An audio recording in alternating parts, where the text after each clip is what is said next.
Good to see you again here remotely. I would like to continue our lecture. Just to summarize what we have discussed, and I have lecture on indigenous religions.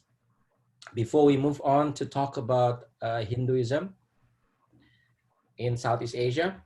So indigenous religions, some people, especially in the past, during the colonial time, would call the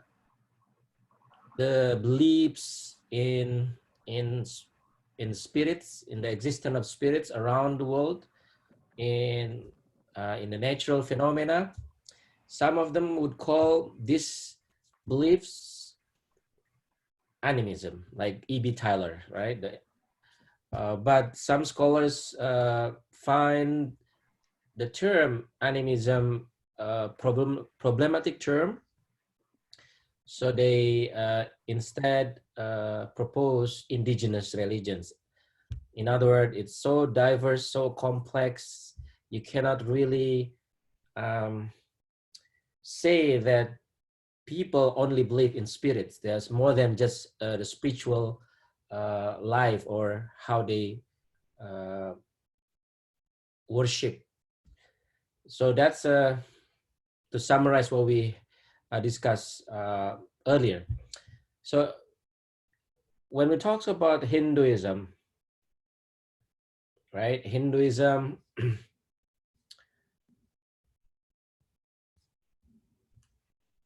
what comes to your mind?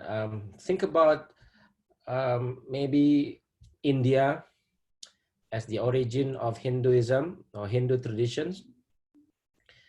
But other things that might come up when we say Hinduism, many gods or polytheism, right?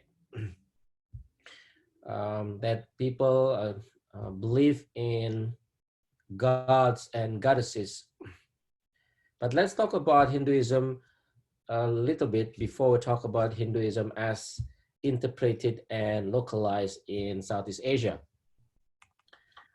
So I have the slides here to show you, and then I will share.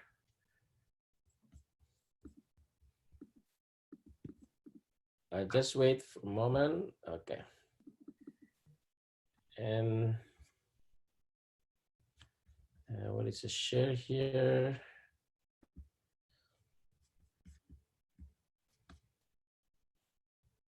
All right.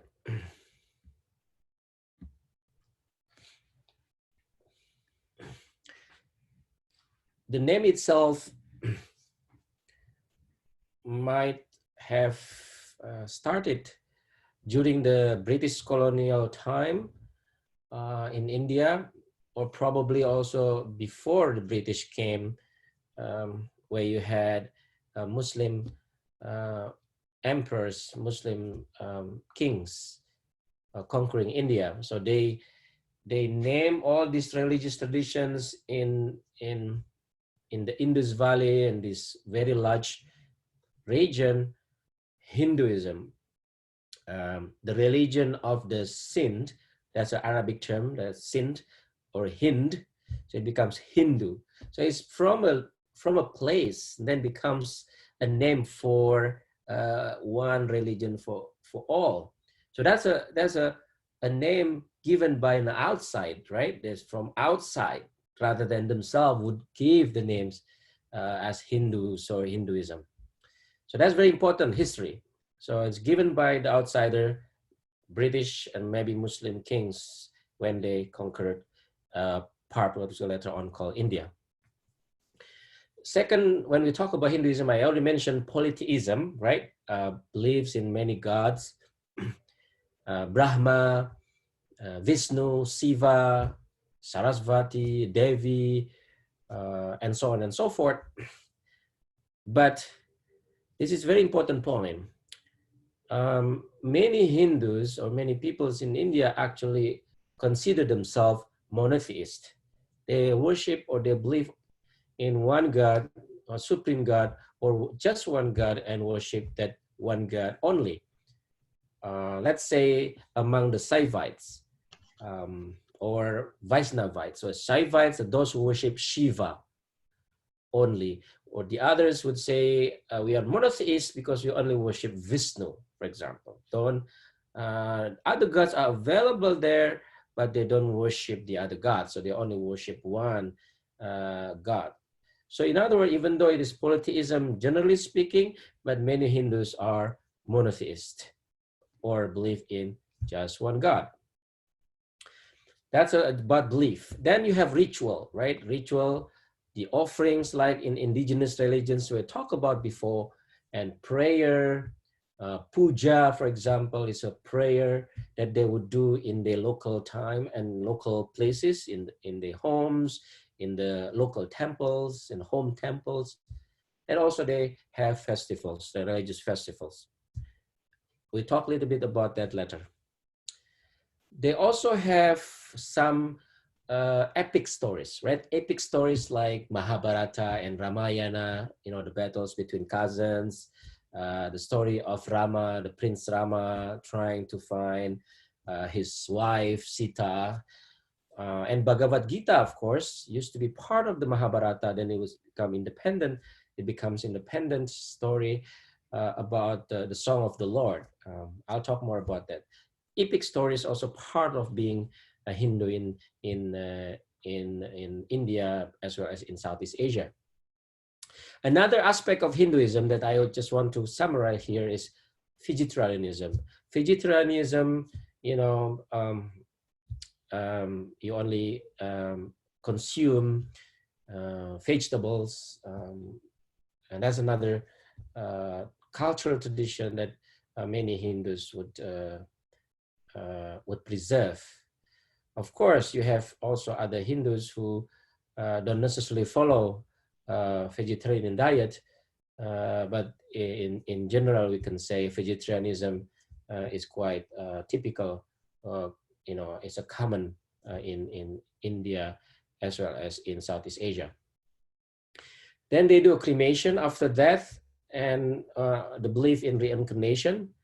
That's another aspect of Hinduism. We'll talk about it generally. Lastly, but not the least, is caste system. So in India and Hindu traditions, there is this culture practice where people are organized according to caste. Traditionally speaking, by birth, so given by birth. So you have Kshatriya, the kings and the aristocracy, the leaders. Then you have the priest, Brahman, Brahman priest. That's the second class. Then you have Vaisa, the merchants, involved in trades, and you have farmers and peasantries, the Sudra. So there's a caste system, but they also have the outcast.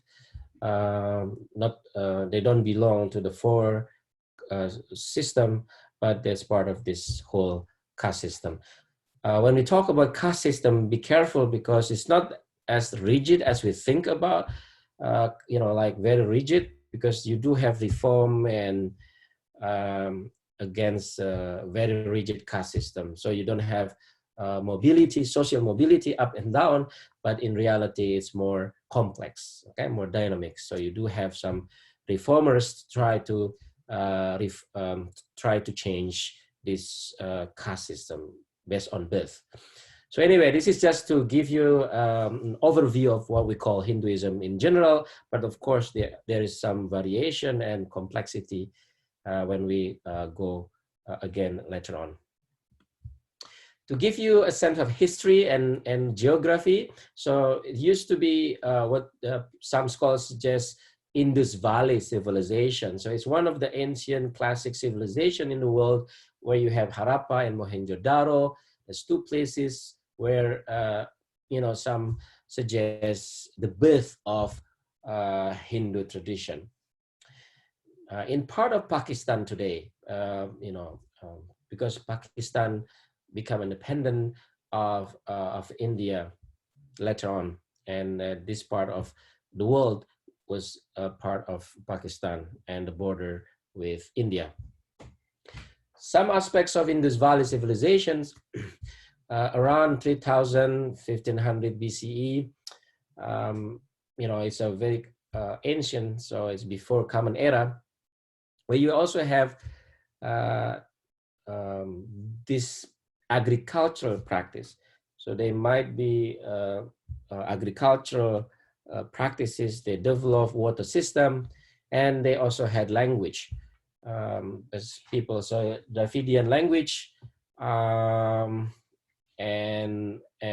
this Dravidian language would become one of the major languages in India. Now they also developed urban centers that we call Harappa and Mohenjo-daro, and this is the divinities, the divinity that they have, mostly male gods, but they also, they had the female god or goddess, or Devi, the term that people use, Devi or goddess. One of the symbols that is quite popular even in Southeast Asia later on is lingam. This is a sign of Shiva worship. So one of the gods is called Shiva. It's a stone pillar with the rounded tops. So it's considered, the symbol is considered the power of fertility. So the divine power of fertility. So it's not so much about sexual organ, but it represents fertility. And this is important because in Southeast Asia, you have the symbols which suggest that the presence of Hindu tradition in this particular place coming from India. This is one of the figurines, the female figurines, goddess or Devi. And of course, male gods that historians and archaeologists found seals which represent animals, and these animals also are believed to be powerful. So you have these seals representing different animals and different different powers associated with different animals. Tigers and elephants are included. Of course, everyone knows now yoga, right? Yoga. Basically, yoga means meditation. So you focus on nothingness, and then physical and mental discipline that is religious in origin. Although in the modern time has become secularized, in other words, people do yoga for different reasons, like health reason and stuff. But yoga is a spiritual tradition, and it's part of ancient tradition. And as you see here, the figure seated, right, in yogic position here. So this is one of the earliest historical, archaeological evidence about yoga. And yoga has become important practice in India as well as in Southeast Asia. And we'll talk a little bit if you're interested in knowing more about yoga as a cultural and religious practice. So Indus Valley civilization, again, this is still about history. You had priests having the residence, and you had ancestors, belief in ancestors, and water was very important at that time as well. And this civilization that we call Indus Valley civilization shaped the form and the development of Hinduism. So first is Shiva, the notion of the Greek god Shiva, the erotic asceticism as a symbol of lingam, the female goddess that we mentioned before, but also the male god, and then the female goddess. But Shiva is considered a male power, male god. But Shiva had a consort or wife, and then there's different wives of Shiva associated with female powers. You also had Shiva and Nandi, the bull. So it's like transportation. For, it's what Shiva carried and ride the bull. That's one of the symbols that you find in Southeast Asia. Also, emphasis on purity and pollution. So the notion of purity and the notion of pollution is a spiritual purity, and water is very important. And pollution, when, for example, you do bad things, and or you are committed in things that consider taboos, for example. And then the cult of the goddess, the Devi, also plays a role in the development of Hinduism later on. Then you have Aryan Aryan newcomers to Indus Valley. So these immigrants, we call immigrants today, create this blend of cultures, the indigenous and the immigrants, built cultures that would later become Hindu traditions, especially in terms of language and Sanskrit. So the Sanskrit language, the priest, the Brahmin caste has been thought to be born of these immigrants. So you have indigenous peoples and immigrants created one religious culture called Hinduism later on.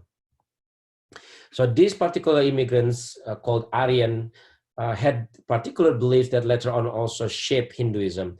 So the idea of belief in many gods, for example, like Agni, Soma, Indra, Yayu, this is all the names of God that you can find in the scripture, but also belief in spirits, animistic beliefs that we use in the indigenous traditions.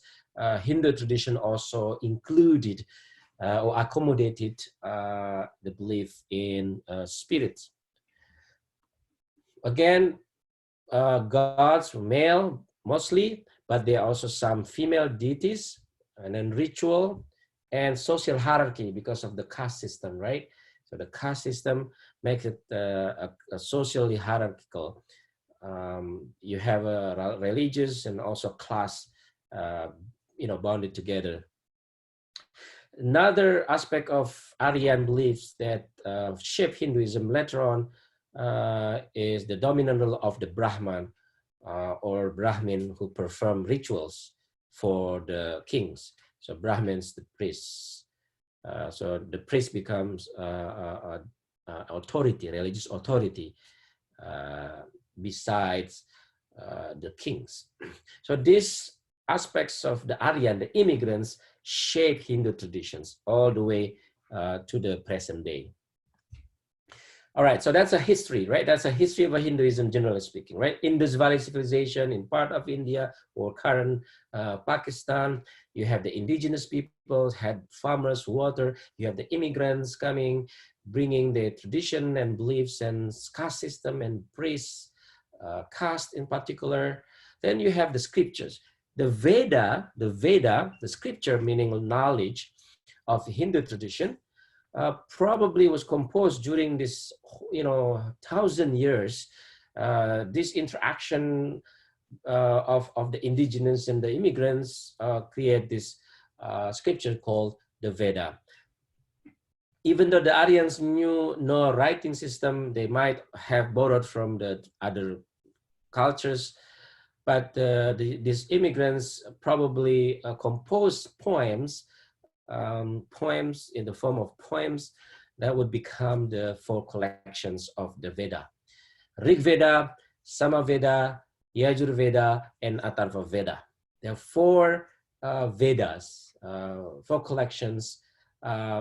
Each Veda consists of different content. So you have a praise and petition for the gods, and Samaveda talks about music, melodies, invocations, to meaning prayers to the gods. And Ayurveda also talks about prayers, but focusing on, but it's the Ayurveda focus on sacrifice, the sacrifice of animals, sacrifice of fire, for example, as a way of their devotion to the deities. And Atharvaveda, this particular Veda emphasizes the ritual recitation and spells and charms against diseases, against danger, against natural disasters, and so on. So in other words, the scriptures of Hindus, generally speaking, talk about gods, different gods, right? Related to nature, related to mountains, fire, thunder, the sun, and others. So that's one aspect. So beliefs in gods, many gods. You had many gods related to the natural phenomena. Then you also have in these scriptures how to worship these gods, right? Like sacrifice, offerings, prayers, and so on. That's basically the general content of the scripture. So this is the scripture that I will talk about, the two parts, what is heard and what is remembered, Shruti and Smriti. So the Hindu traditions, generally speaking, divide the scriptures into two, revelation and tradition. So revelation, like what is heard by the by the spiritual teachers from God, so like inspired by God, received from God, revelation we call, is part of Shruti. But then you have the tradition that is remembered and memorized by many different storytellers, poets, and so on. So you have two parts of the scriptures. So the Shruti would include the Veda that I just talked about, okay? So the Shruti, the revelation, particularly focused on the Veda, but also Brahmana. This is the interpretations or the commentaries of the Veda. Then you have others, including the Upanishad. The Upanishad, as you can see here, right, the Upanishad is one of the scriptures, part of the Shruti, part of the revelation, that is more philosophical. So the Upanishad is more philosophical. What it means is that in the Upanishad, you would find the discussion on the nature of self and Atman and Brahman and universal power. So instead of talking about personified gods like Indra or Vishnu or Shiva and so on, Upanishad talks about the duality. So the self, the personal self, and the Brahman, universal power. This Brahman or universal power might be called God, okay, but doesn't have to be called God, because because the Brahman, the universe, and the personal self either are separate, like yourself and the power that is around you that governs the world might be different, but also might be very connected. And some philosophers, Hindu philosophers, believe that in fact Brahman and Atman, the personal self, and God or universal power are actually one. So there's a notion of this philosophical thinking that try to figure out the nature of the universe, the nature of God. And you will find the discussion in the Upanishad, okay, in this particular section called the Upanishad, part of the revelation, part of Shruti. The second part of the scripture, of Hindu scripture, generally speaking, the Smriti. Okay, the Smriti. If you don't remember about this tradition or a Smriti, you would find the story, the epic stories that I mentioned before, the Mahabharata, right? The battle between cousins, right? That's the stories. Ramayana, the story of Prince Rama, try to find his lost wife in the forest, and with the help of Hanuman, the monkey god, for example, against Ravana. So all these stories is part of the Smriti. This particular epic stories, Mahabharata and Ramayana, have been very popular in Southeast Asia. In fact, one of the ways in which we find Hindu influence in Southeast Asia, in Indonesia, in Malaysia, in part of mainland, in Vietnam, in the Philippines, everywhere in Southeast Asia, even though they are not major religions or predominant religions, you will find these stories of Mahabharata and Ramayana, right? The epic stories of the great battles, and also the story of husband and wife. So that's part of the Smriti. These epic stories are part of the Smriti or tradition or what is remembered. Then you also have the laws. Laws like the caste system, life stages, government, and other matters you will find in the Manu Smriti or laws of Manu. Yeah, that you have to be dutiful according to your caste. If you're a warrior, you have to fight. If you're a king, you have to govern society. If you are merchants, you have to trade goods. So all these things you will find in the laws of Manu. Okay. Other than this, you have Tantra, like other things, other scriptures related to certain yoga, for example, yogic meditations in a very popular way. Try to make it more popular in terms of the ritual. That's the Hindu scripture. I know it is very short about scripture, but I hope that you have some basic idea about what is Hindu scriptures. That's some of these scriptures translated into Southeast Asian languages. Okay, so translated originally in Sanskrit, but had become translated into Malay or Javanese languages, the local languages in Southeast Asia. So I talk about the Rig Veda, the Veda. So one of the Veda talks about the creation, about the uncertainty of creation. In other words, in one of the verses of the Veda, in the Rig Veda, we'll find a passage that suggests, it is really uncertain about how actually the universe began. So it's not simply created by God, like very straightforward verse. You don't have that straightforward verse in the Rig Veda about the creation of the world.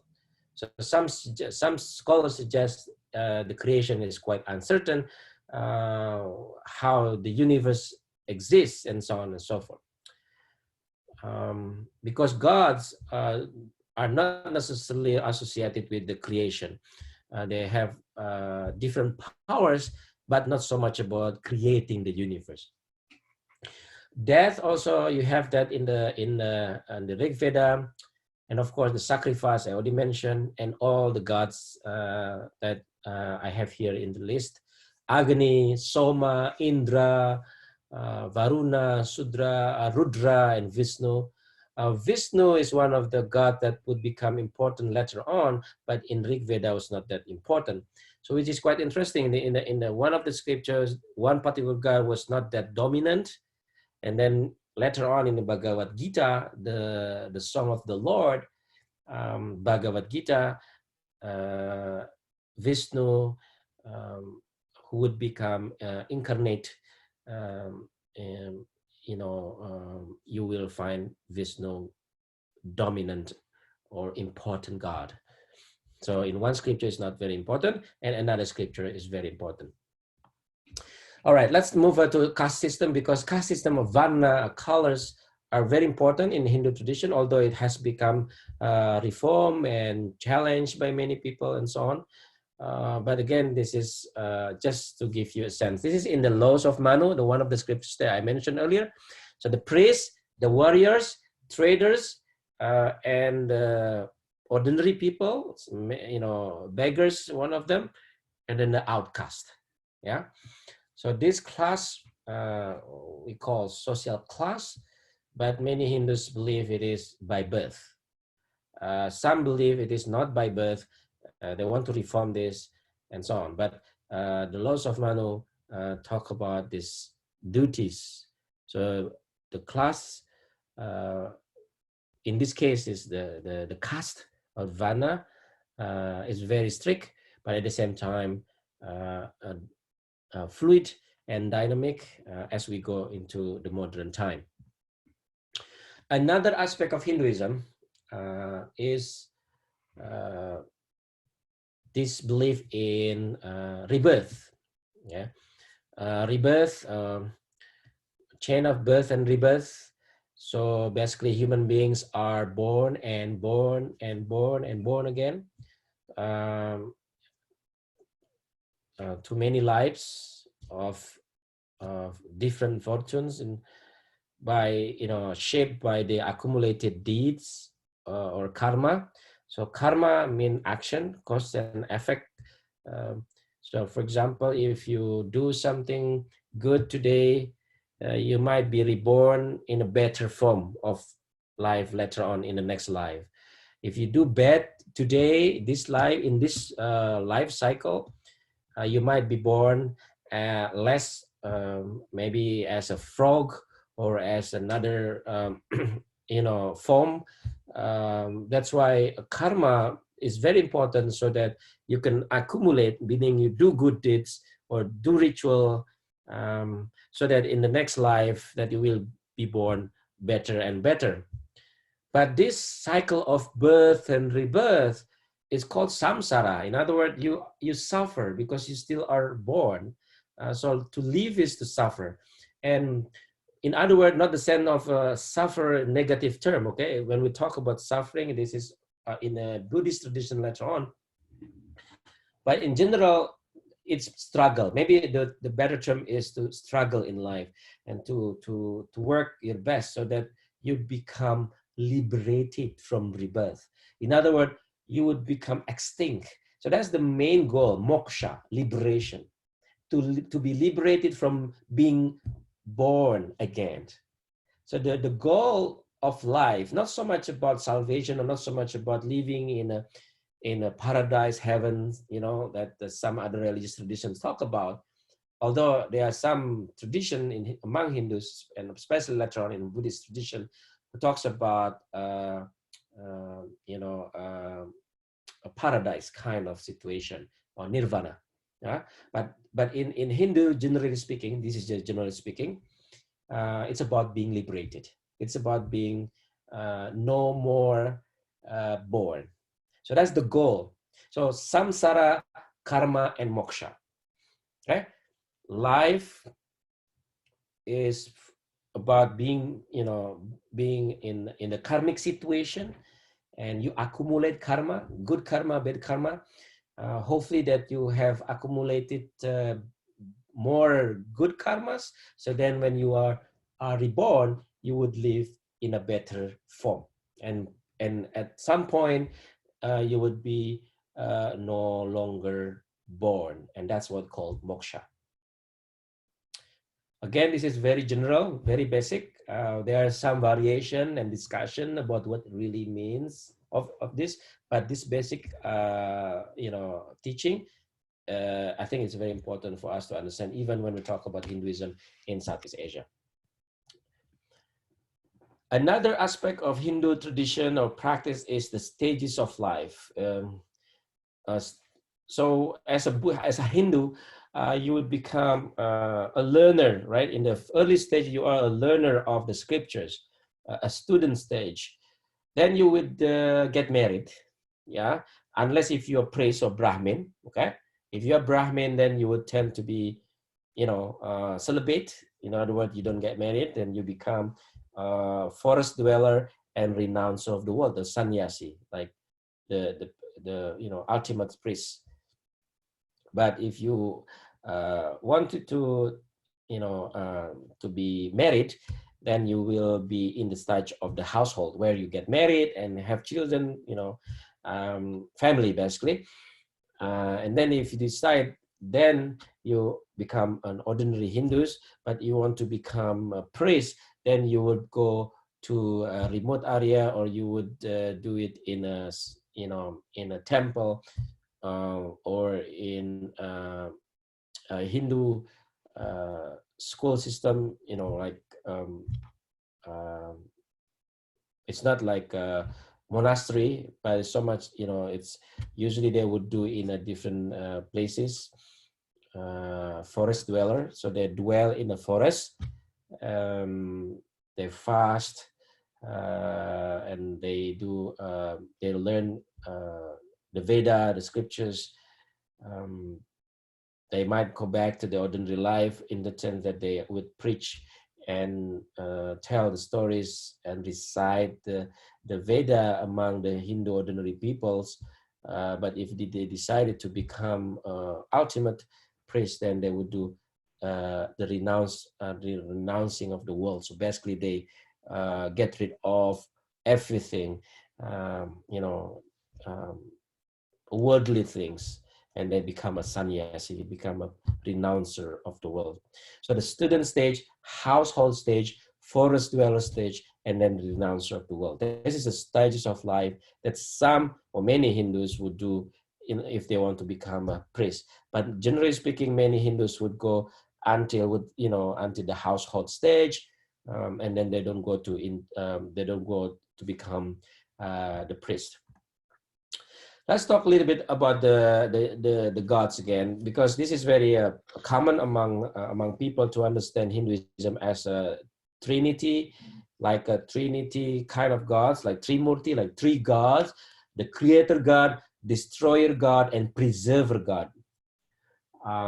Some people consider this very important, but creator god Brahma, destroyer god Shiva, and preserver god Vishnu are not necessarily like only three, because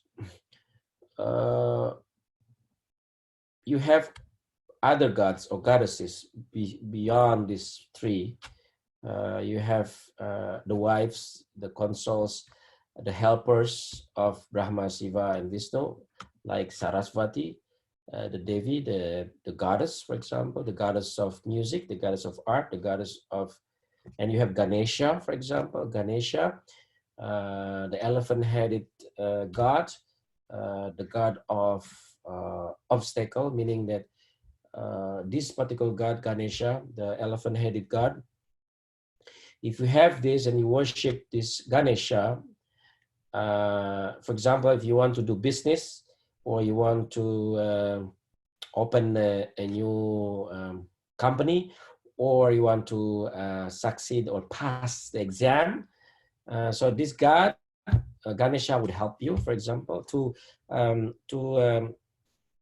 help you remove the obstacles, all the obstacles. So it's a success god. In order to be successful in learning, in business, in life, so Ganesha becomes their god.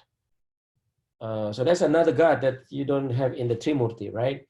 But it is very important among many Hindus in Southeast Asia as well. So Brahma, Shiva, and Vishnu, right? So that's the three gods, but you also have more than three. And then you have also goddesses. And Hindus, as I mentioned earlier, do not necessarily worship these three gods at the same time. In other words, you don't have like one Hindu would worship Brahma, Shiva, Vishnu. They might worship only Shiva. And Shiva for them is the god of creation, is the god of preservation, and is also the god of destruction. So one god like Shiva might function as this multiple functions here: creation, preservation, and destruction. So one god, Shiva. Vishnu is considered the preserver god to protect the world, but Vishnu also considered as very important and even more important than Brahma. And very, very, very, very few Hindus actually worship Brahma, the creator god, because creator god maybe already stay and then done with the creation. Now you have Vishnu and Shiva instead of Brahma as the main gods for many Hindus, including Southeast Asia. This is just idols, in the form of statues, sculptures, Brahma, the creator god, Vishnu, yeah. So you have Vishnu, the protector god among many, but also the creator god for many Vaishnavites. Vaishnavites, those who worship only Vishnu. Okay, Saivites is those who worship only Shiva. But you don't have really Brahmanism that, you know, in the sense that they only worship Brahma. So this is Shiva. Okay, so you will find, if you find these sculptures or pictures or idols, that you will see him as Shiva. The stories that I mentioned earlier, the Mahabharata, yeah, the story of the descendants of Bharata, maybe some suggest was written by a sage Vaisa in Sanskrit for many, you know, many years, hundreds years, and finished by 400 Common Era. The story is, you know, a battle between cousins who descended from the same king, Bharata, Pandava and Kurava. So Pandava and Kurava fight for the throne, you know, and that's a very short story, but it's a long story. It's one of the thickest scriptures ever composed and revealed in history. Bhagavad-Gita is very famous. Bhagavad-Gita is the scriptures, is one of the scriptures, the song of the Lord, has been popular among many because it has a story. Again, the background is the Vadava, Pandava, and Kurava, the cousins that fight. But it is particularly about Krishna, who become the charioteer for Arjuna. So Arjuna and Krishna, and there's a conversation between the incarnation of Vishnu and you know, and it's about being beautiful. It's about being responsible, but I would say being beautiful. So if you are a warrior, this is about Bhagavad Gita. To make it short, Bhagavad Gita is, if you are a warrior, then you have to fight. Don't fear fighting. Even you have to fight your own cousins. So Krishna told Arjuna, the Kshatriya, the warrior, because Arjuna was not sure, was reluctant, was in doubt about whether or not he should fight his own cousins. And the god Vishnu incarnate, Krishna, told him, because you are Kshatriya, you are from a Kshatriya warrior, then it is your duty to fight. So being dutiful according to your caste is what matters. So this is, in a way, it's a story about being responsible for the people that you serve.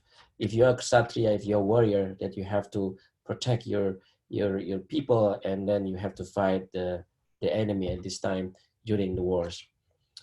So that's just one of the moral teachings that you will find from the scriptures called Bhagavad-Gita. And this is very popular among many Hindus in Southeast Asia.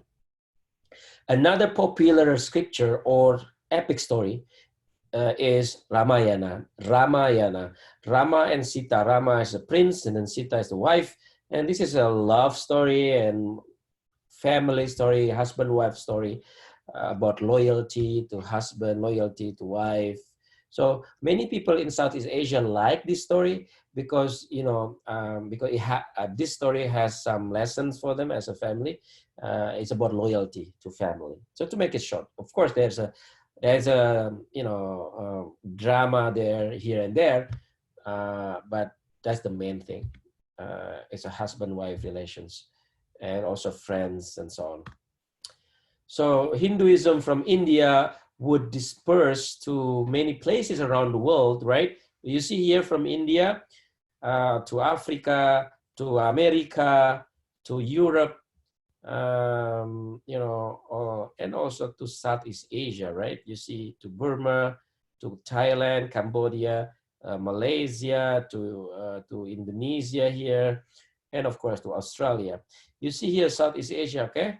If you don't remember again, Southeast Asia, when we talk about Southeast Asia, it's all here, okay? So India is here. So Hinduism from India, went to was transmitted to Southeast Asia here. This is to give you a sense of how Hinduism became world religion. Yeah. So that's why there is a process of making others Hindu. We call Hinduization. Yeah, like Christianization, making people Christian. Islamization, making people Muslim or Islamic. Buddhization, making people Buddhist, or it's just a term to suggest a process. So Hinduization is a process. When we talk about Hinduization, as if like it's Indianization. So making people convert or subscribe or practice aspects of Indian civilization, Indian cultures. So as you see here, extension of organized Hindu cultures in the form of political system, because in India you had this notion of Deva Raja, the divine king, that the king was divine, the king was godly. So being a king is being divine, Deva Raja. So in other words, if you are a king, you are religious at the same time.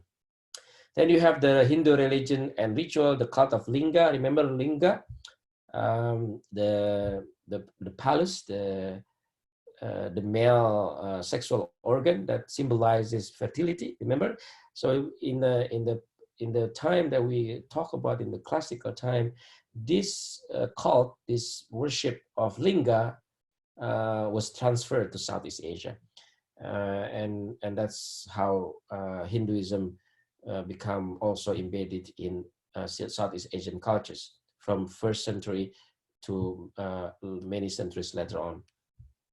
And the epic stories that I just discussed, Mahabharata and Ramayana, right? The epic stories of Mahabharata and Ramayana were transmitted to Southeast Asia in the forms of stories, literature, in the shadow puppet play of Mahabharata and Ramayana.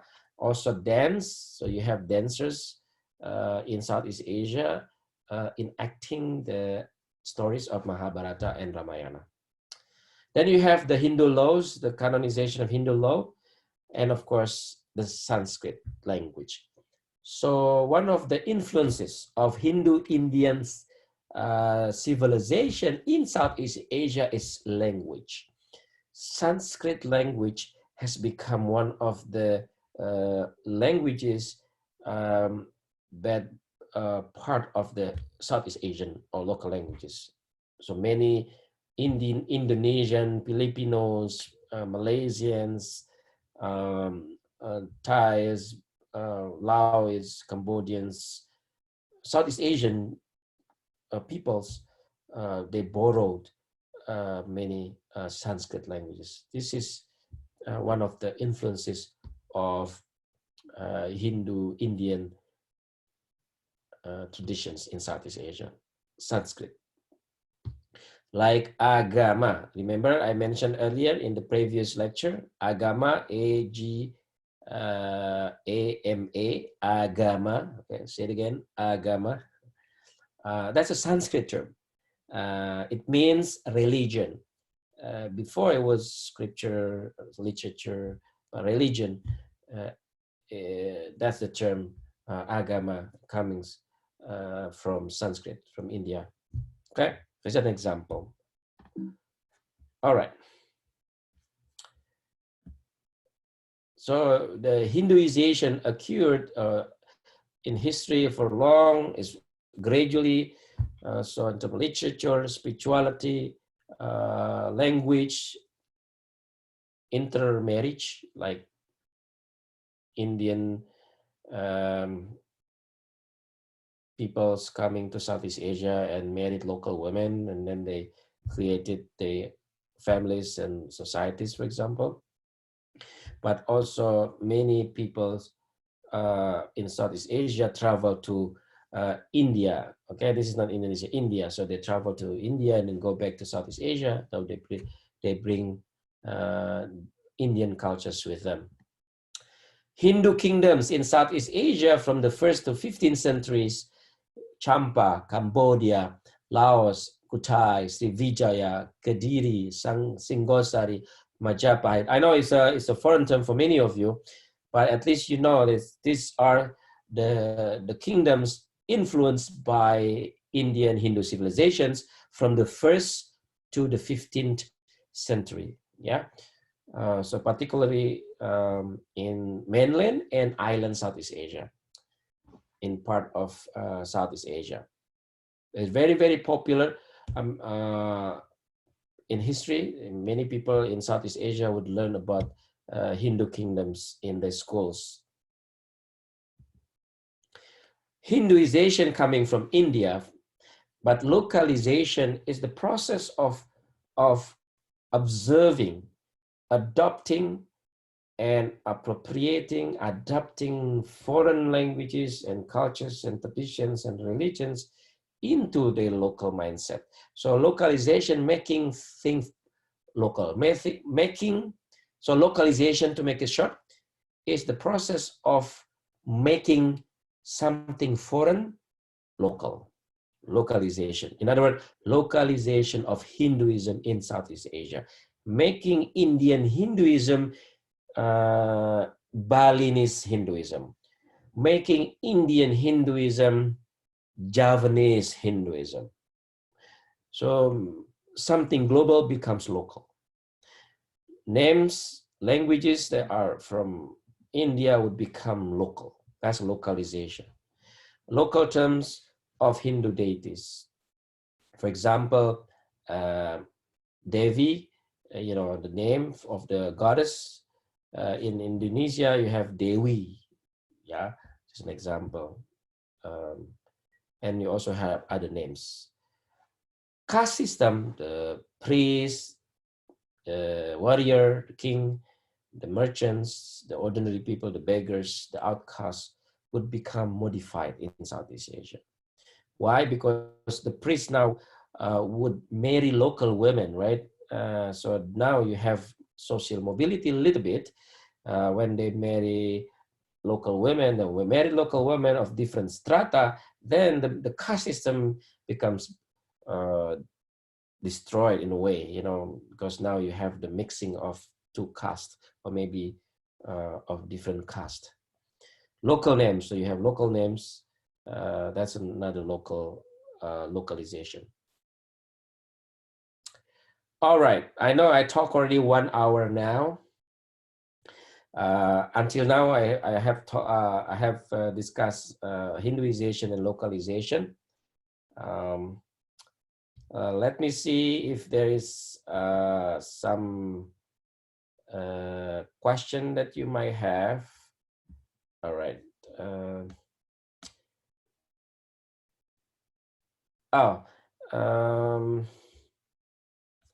Okay, we don't have questions here. So this is just last step would be nirvana. All right, the question of nirvana, we will talk about nirvana is in Buddhism. So nirvana, mostly we talk about, you know, paradise type of state of being later on, liberation in the Buddhist tradition. We don't really talk about nirvana in Hindu tradition. We talk more about moksha, liberation from being reborn. Okay, that's just to respond to one of the questions by Linda. All right, let's move on. Okay. Professor? Yes. Can you go back to, Question? All right, go ahead. I didn't type my question, but can you go back to slide, I think it was 28 or 27? This one? Nope, go back. More? Sorry. Two more probably. It was where, oh, Which one? one more probably. It was where you have the three, where you talked about karma. Yeah. That one. Okay, so the way I understood it, is it like a ladder? Like, do they believe that once they die, they will probably rebirth, depending on their deeds? And then their main goal is Moshka? Is it like a ladder? Is that their goal? I don't know. I'm not quite sure about this. Oh, okay. It's not so much about leather, like leather. It's um, it's not stage of life. Yeah, it is three main teachings that are very connected. Yeah, they are connected, integrated system of belief. Okay, so reincarnation, Mhm. right? That's samsara. Yes. Okay, then karma is the effect that you will get from what you do. In other words, cause and effect. It's an energy.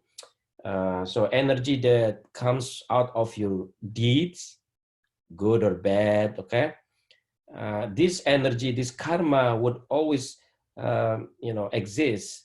Okay, will always exist, accumulate, and then it makes you reborn. Yeah, so karma makes you reborn, but in order to be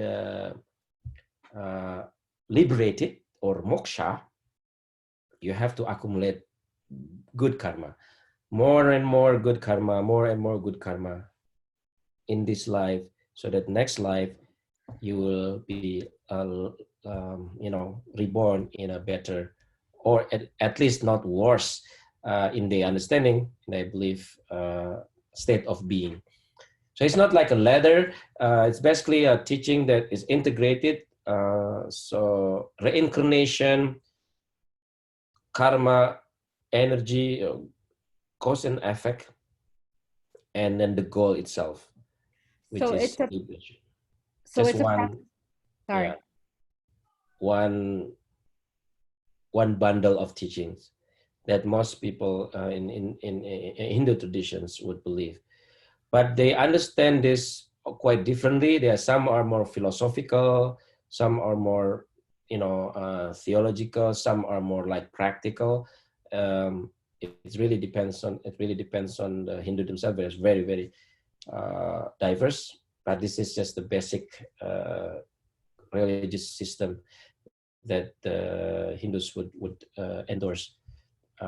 So it's not like a ladder, it's it's this life, next life, next life, next life. Okay, until you are no longer reborn, until you don't have the next life, So and it's that's a the main. That's the so main goal. it's a process of continually dying and being rebirthed until they achieve moshka. Yep, Okay. I think that's a good way to put it. Okay, Okay. yeah. Thank you Thank for you. the question. All right, thank you. So we already covered this. All right. In the textbook, yeah, in your popular religion in South Asia textbook, you will find three versions of popular Hinduism, right?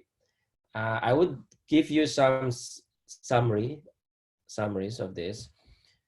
So the book talks about the chapter on three versions of popular Hinduism. Remember when the author talks about popular versus elite, right? Popular religion and elite religion. In other words, elite religion is the religions endorsed by the elite, like the priests, the religious leaders, religious authorities, right? The imams. So that's because they base their religious traditions on the scriptures, the text, textual based religions, right? Elites, maybe they have institution. They have very systemized beliefs. The people, the ordinary people, you know, they might not necessarily always rely on the scriptures. They are popular in the sense that they worship, they believe the way they would believe in the way they worship, according to their local tradition and cultures, regardless of the elite understanding of religion. This is how the book talks about elite and popular religion. So popular Hinduism, in this case, according to the author, is divided into three types: ethnic Hinduism, Balinese Hinduism, and Neo-Hinduism. So ethnic Hinduism is the Hinduism that comes from India through immigration. In other words, you have Indian immigrants, yeah, especially Tamil and some other Indian ethnic groups. But Tamil is very, very dominant in Malaysia, in Singapore, in Indonesia. Tamil Hindus would migrate to Southeast Asia during the colonial time, especially during the British colonial time, because they were workers. They live in, they as a plantation workers by the British, who governed the society at the time, brought Indian peoples to become workers of the colonies. So Tamil religion was brought with them, and then according to the author, it is part of the popular Hinduism. So Hinduism associated with particular ethnic identity and culture brought by Indian, especially Tamil immigrants in Southeast Asia. That's a one type. So the second one is Balinese Hinduism. Hinduism that exists in the island of Bali, B-A-L-I. Bali is an island, a small island in Indonesia. And people there in Bali have become Hindus since many centuries ago. And the type of Hinduism is very local. Some aspect of Hinduism you can find in Indian Hinduism, but many aspects you don't find in India. So it becomes local Hinduism. That's why people call Balinese Hinduism. Okay, that's a second type of popular Hinduism. The next one is Neo-Hinduism. Neo-Hinduism is like a new Hinduism. Some Hindus wanted to become more and more toward the Indian Hinduism. Or they want to become more like religion, like a organized religion, recognized by the state of Indonesia. So Neo-Hinduism is another type. It's mostly quite elitist, but also popular at the same time. But the book, the chapter talks about this also. All right, so ethnic Hinduism from India, Hinduism of the Bali people, Balinese, and New Hinduism out of the interaction with the state and the global Hinduism. You will find this especially in Malaysia and Indonesia. Ethnic Hinduism, Tamil, that I already mentioned, Tamil, and other South Asian Hindus in Malaysia and Singapore. Singapore is a new city-state. You might have heard about Singapore. Used to be part of Malaysia, Malaya, but then it became independent and then become another country. But anyway, this ethnic Hinduism flourished in Malaysia and Singapore since the British colonial time, because Malaysia and then Singapore were colonized by the British. Mostly they are working class. Again, I mentioned earlier, plantation workers, did some of the work of the farms and plantation. Different coconuts,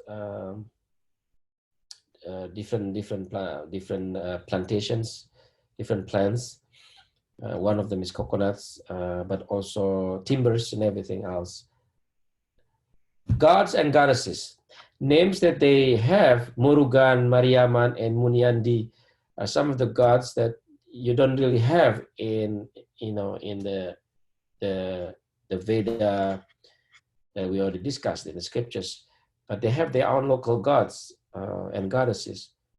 And then they have local temples and caste-based ritual interaction.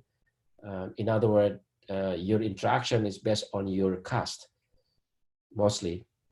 And you have popular festivals such as Taipusan is one of the popular ethnic festivals that you will find in Singapore, in Malaysia, in particular, ethnic Hinduism. So this is Taipusan festival in Malaysia. Yeah, worshipping the Murugan, the goddess. And then you have Indian elites and Reform Hinduism. You have Tamil popular ordinary Hindus, Hinduism. Then you also have middle and upper class Tamils who become more into institution. They have bigger, more elaborate temples, unlike the lower class Hindus. This you have large temples, and then you have the priests, the Brahmin priests, and you have rituals, priestly rituals that where you have the priests would recite the Veda and stuff. And they also engage in reforming their cultures and traditions into more modern, more reformist in interaction with other religious traditions, in Christianity, with Islam, Christianity, and other religious traditions. So it's more elitist, more educated, more middle class and upper class. Among them are the Tamils. In Indonesia, temples are very important. You would recognize Hindu temples. Yeah, Hindu temples. This is one of example of Hindu temples. It's called Prambanan Temple. It represents the three gods that we mentioned earlier, Brahma, Shiva, or Vishnu and Shiva, but it mainly Shiva. So Prambanan Temple recognizes mainly Shiva, the god Shiva, and also incorporate the story of Ramayana. Remember Ramayana, the story of a husband, wife, Rama and Sita? So this is one of the Hindu temples in Indonesia. Of course, now it's become a tourist area where people can visit, and of course, many Hindus would visit religiously, but many people would consider this as a religious tourism. Of course, you also have other Hindu temples in Java. This is one of the temples, Hindu temples, that you would find up at the top of the hill. I happened to visit these Hindu temples in Java, in Gedong Songo. It's a Gedong Songo temple. It has a very long history, and you have Shiva here. You have Ganesha. Oh, by the way, Ganesha, remember Ganesha, the elephant-headed god, right? Is considered the son of Shiva, considered the son of God Shiva. And in this particular temple, you will find the statues of Ganesha, elephant-headed gods, and also Shiva in particular. Then you have also the gods, guardians. So you have gods and the guardians of God. Yeah, the guardians of gods, like those who help the gods. And you also find in this particular temple in Java. Java is the island in Indonesia. Okay, it's very densely populated, very dense populated island in Indonesia. It's called Java. So you have many Hindus in Java. In Bali, in the other island close to Java, you have mostly Hindus. in Java, you have many Hindus, but also mostly Muslims. I will talk more about that later on. So this is a picture I took. It's up in the hill. You have here a Hindu temple in central Java. All right, we have 5 minutes left. Let me have more here. Then, of course, you have literature, right? Literature, Hindu literature, Hindu writings in Indonesia, influenced by Hindu tradition and beliefs. This is the poem. Poems is one of the literary tradition that is quite popular in Southeast Asia, especially Indonesia, influenced by Indian civilizations. They were written in local languages, but also borrowing Indian Sanskrit terms. Yeah, I just want to give names here. Arjuna Vivaha, Bharata Yuddha, Negara Kertagama, and Kakawin Sutasoma. Mostly Hindu Buddhist scriptures, I mean, blended into one. So Hindu Buddhist terms are included in this stories, but Mahabharata and Ramayana that we mentioned earlier are very popular and embedded in this literature. One of the main cultures in Southeast Asia, especially Indonesia and partly Malaysia, is shadow puppet. I want you to be able to pronounce it. It's called wayang. Okay, you can say it now. Wayang. Wayang. Wayang. Okay, so wayang is shadow puppet. So shadow puppet, yang means spirit. So shadow puppet, the story of Mahabharata, the epic battle between cousins that we mentioned earlier, has been popular in Southeast Asia. Hinduization of Southeast Asia is through art like a shadow puppet. So you have some figures, characters, Samar, Petruk, and so on and so forth. And also you have the story of Rama and Sita, the husband and wife. And these stories have become popular in Southeast Asia. So wayang stories using the shadow puppet. And you have the puppeteers playing the puppets and then tell the stories of Mahabharata and Ramayana.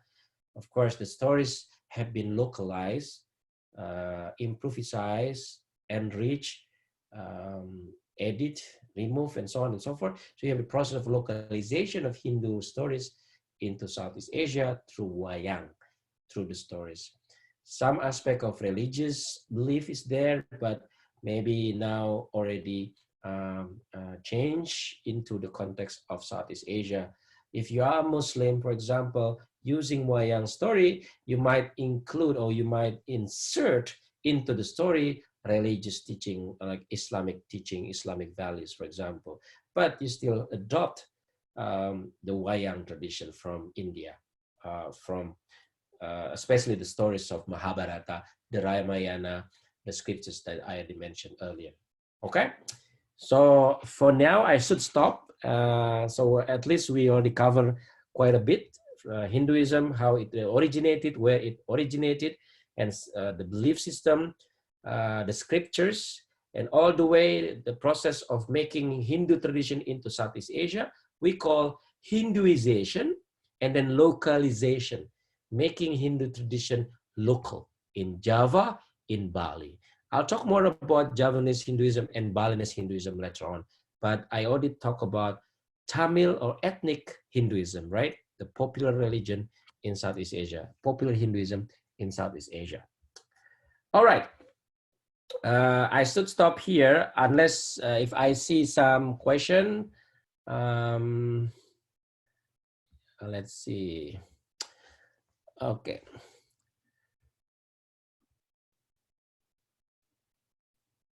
Oh, okay. Is there a difference in belief between the three versions? Or it's about the ethnic Hinduism, Balinese Hinduism, and Neo-Hinduism. I'll talk more about the other two, okay, so that you can see the similarities and differences later on.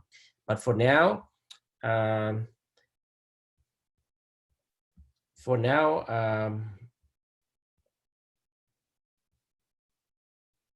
I think the slides is until the wayang, yeah, the wayang story. All right, if you haven't chatted, please just say here so that we know that you are present. Okay, or if you had any question, certainly you can type question here. Yeah, go ahead. And let me see. All right. Okay. Yeah, I'm still here. So if you have any questions, you can talk also now.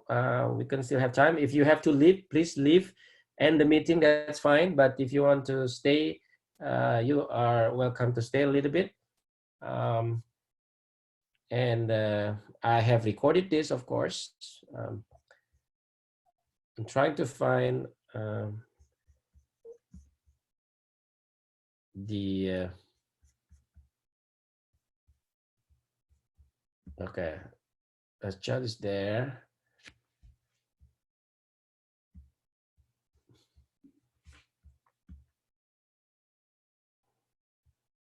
Yeah.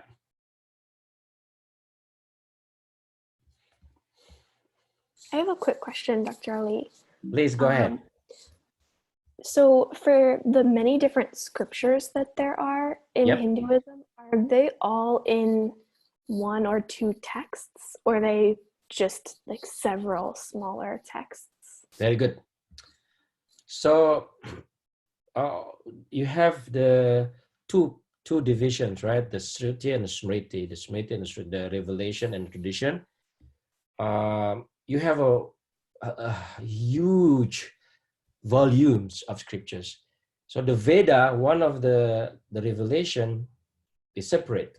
So you have four, even in the Veda itself, you have Rig Veda, Yajur Veda, Atharva Veda, different, some collection are many volumes.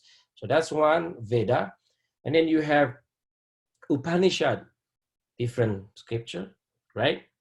And then you have Bhagavad-Gita, is, you know, the part of the tradition is also another scripture. So you have many scriptures. If you have to collect all the scriptures in one place, you have a, you know, like a huge collection of scriptures. That's why Hindu traditions are very rich, scripturally speaking. Okay, very rich, because you have one of the oldest and thickest scriptures, the Veda, right? The Veda, remember the Veda again.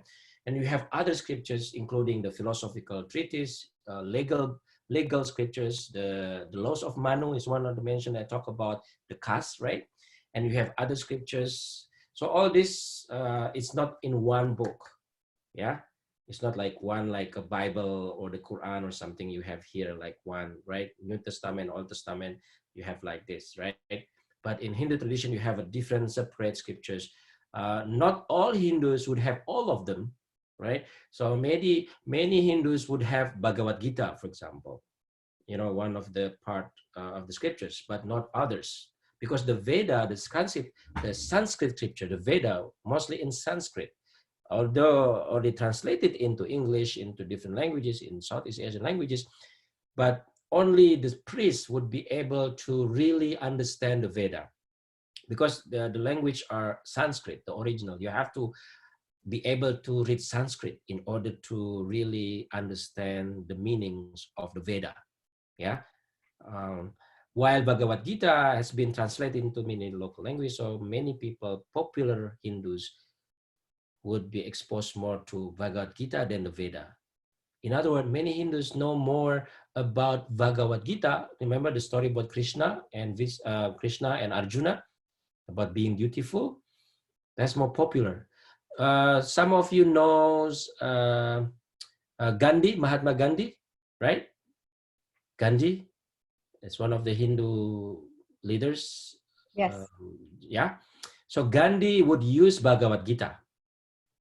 Yeah, he cited Bhagavad-Gita, one of the verses in Bhagavad-Gita, when he was against the British. Yeah. So for him, Bhagavad-Gita was sacred and important. And he didn't cite anything from the Veda, the Sanskrit one. So people use different scriptures differently and make out of it differently.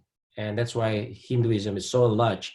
You cannot really talk about Hinduism as one monolithic scripture or one monolithic people. There's a lot of traditions. And in fact, that's why it is a very good question, because it reminds us about the name itself. Hinduism is from outside, not from themselves, because the British called Hinduism like one Bible, like as if like Veda is a Hindu Bible, right? They call, but it's not like Bible, like a Christian Bible or Muslim or Jewish Bible. It's quite different. So that's a good question. So in other words, the scriptures are separate, and they have a different contents, different different teachings that they emphasize. Yeah, it's not one teaching. It's not one monolithic system of belief in all of these scriptures. Good. That makes sense. Thank you. Yep, you're welcome. All right. Okay, so we should end here, unfortunately. And you can still, of course, I will save the chats, so I know the participation and also the attendance. Thank you so much. See you next week. And if you haven't started writing your weekly essays, you might want to start now, so that you can talk about any of the readings about indigenous religions, about Hindu religions. So, all right. Okay. Good night. And I hope you still stay safe. So for the essay number 2, we can't talk about, for example, Hinduism, because it's been already for week 1's essay. No, it as long as you talk about different religious tradition, there will be, It's so fine. indigenous religion for one, and then Hinduism, you still can write about it for the second essay. Okay. So. Thank you. All right. Thank you again. Thank you, Professor. Good night. Good night. Thank you, Professor. Good night. Good night.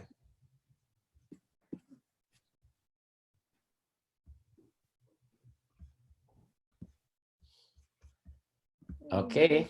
Are you still there? All right.